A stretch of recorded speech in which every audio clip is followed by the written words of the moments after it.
CLI recognizes and celebrates the important ways that women contribute to our world by sharing books about the courageous, inspiring lives of female warriors and writers, innovators and astronauts, dancers, musicians, and more. Among the titles on this year's Women's History Month book list is a beautiful new picture book biography about Maya Angelou, the great poet, by Renee Watson and Brian Collier, called Maya's Song.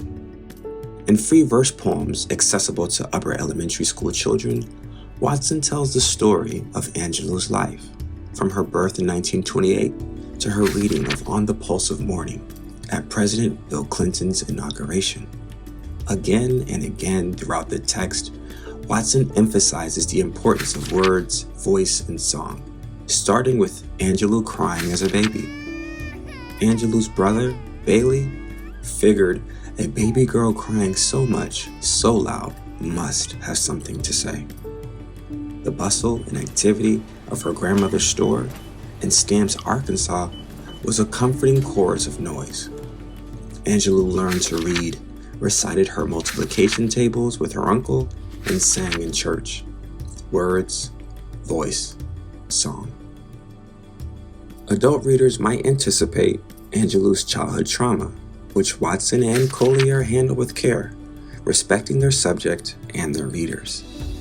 Sometimes bad things happen, begins a poem entitled Caged In. When her mother's boyfriend hurt her body, hurt her soul, Angelou bottled up all her words and stopped speaking for 5 years.